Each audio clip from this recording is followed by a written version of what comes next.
ఓం నమః శివాయ. ఓం నమో నారాయణాయ.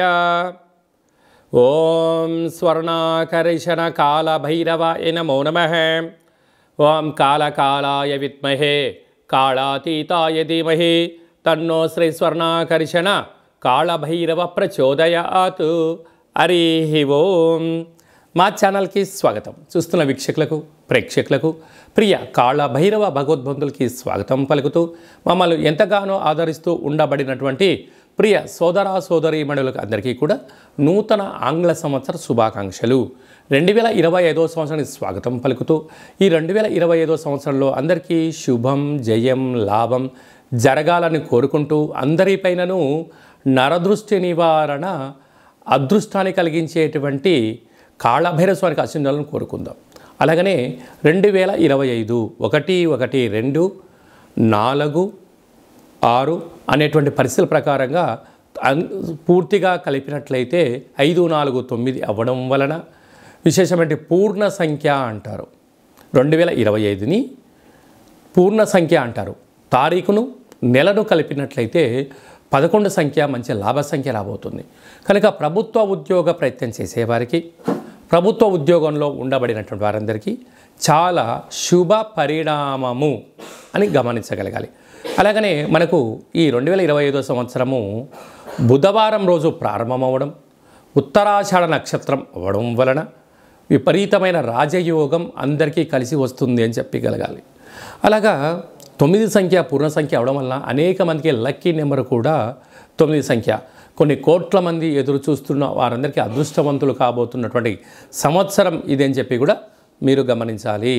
కనుక ఈ 2025వ సంవత్సరంలో ప్రారంభ కాలంలో ద్వాదశ రాశుల్లో తులారాశి వారికి నూతన ఆంగ్ల సంవత్సరము మరియు ఉగాది పండుగ దగ్గర నుంచి ఆదాయ వ్యయాలు, రాజపూజ్య అవమానాలు, ఆరోగ్యము, పెట్టుబడులు, ఆకర్షణ ఎలాంటి యోగాలు ఉన్నాయో ఈ వీడియోలో తెలుసుకుందాం. తులారాశిలో ఏ ఏ నక్షత్రాలు వస్తాయి అనగా చిత్తా నక్షత్రంలోని 3వ పాదం, 4వ పాదం, స్వాతి నక్షత్రంలోని 4 పాదాలు, విశాఖ నక్షత్రంలోని 1, 2, 3 పాదములు కలిపితే తులారాశి.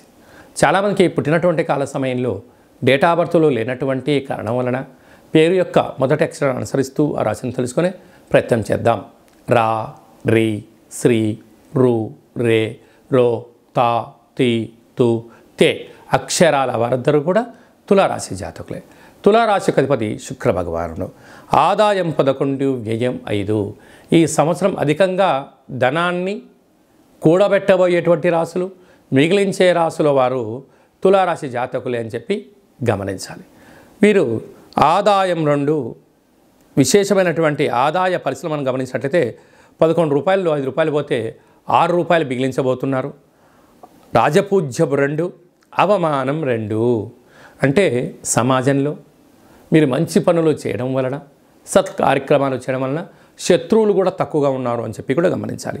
ఆరోగ్య పరిస్థితిని గమనించినట్లయితే చిత్తా నక్షత్ర జాతకులకు చివరి 2026 జనవరి నుండి 2026 ఉగాది పండుగ వరకు చివరి 0 కారణం వలన వాహన ప్రమాదాలు, అలాగనే ఆర్థిక ఇబ్బందులు పొంచి ఉన్నాయి. తస్మాత్ జాగ్రత్త.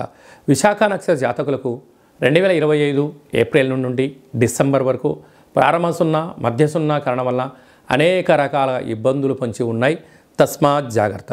పైన తులారాశి యొక్క అధిపతి శుక్ర భగవానుడు అవ్వడం వలన రసాధిపతి, వస్త్రాధిపతి అలాగా అవ్వడం వలన నూతనమైన వస్త్రాలు, బంగారు ఆభరణాలు, వజ్ర వైడూర్యాలు, షేర్లు, గృహాలు, క్రయ విక్రయాలు, ఆస్తులు వీరు సొంతం చేసుకోబోతున్నారు.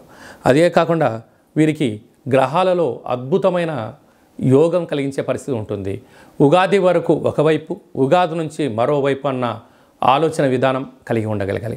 కనుక ఏదైనా మనం పనులు చేసేటప్పుడు ఆవేశం పనికిరాదు, ఆలోచన అవసరం, ఓర్పు, పట్టుదల, సహనం తులారాశి వారి సొంతం. సాఫ్ట్వేర్, హార్డ్వేర్, యానిమేషన్స్, క్రియేటివిటీ రంగాలు, వస్త్ర వ్యాపారాలు చేసేవారికి అనంతమైన సంపద రాబోతుంది.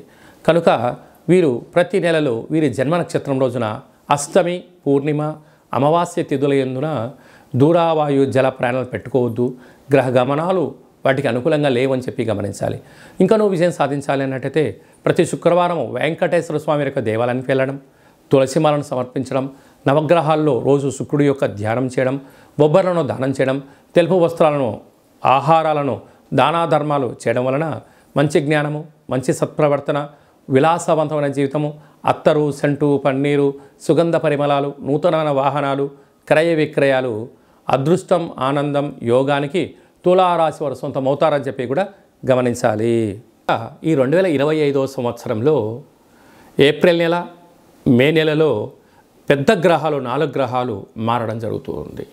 రాహుకేతులు ఇద్దరూ కూడా అపసవ్య స్థితిలో మారడం, మీనరాశిలో ఉండబడిన రాహు కుంభరాశిలోకి సంచారం చేయడం, కన్యరాశిలో ఉండబడినటువంటి కేతు భగవానుడు సింహరాశిలోకి సంచారం చేయడం, సరస్వతి నది పుష్కరాల సందర్భంగా దేవగురు బృహస్పతి రాశిలో నుండి మిథున రాశిలోకి సంచారం చేయడం, 2.5 సంవత్సరం తర్వాత కుంభరాశిలో ఉండబడినటువంటి శని భగవానుడు మీనరాశిలోకి సంచారం చేయడం అనేది కొన్ని కోట్ల మందికి గ్రహ గమనాల మార్పు ద్వారా అవకాశాలు, అదృష్టాలు, విజయాలు మన సొంతం కాబోతున్నాయని చెప్పి కూడా మనం గమనించాలి.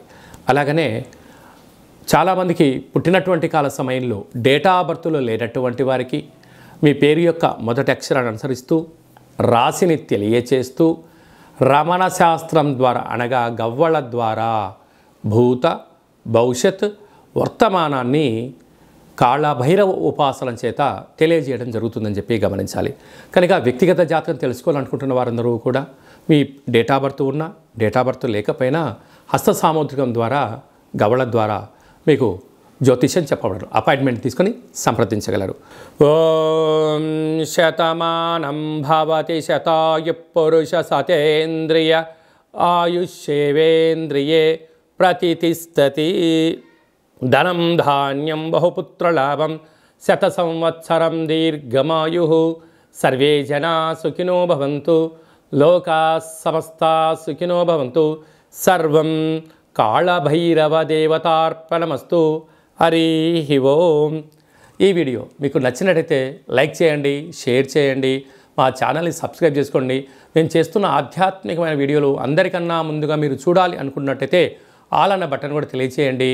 మీరు ఎవరి క్షేమాన్ని అయితే కోరుకుంటున్నారో, లేక మీ క్షేమాన్ని ఎవరైతే కోరుకుంటున్నారో వారందరికీ ఈ వీడియోను ఫార్వర్డ్ చేసి కాళభైరవ స్వామికి ఆశీస్సులు పొందగలరు.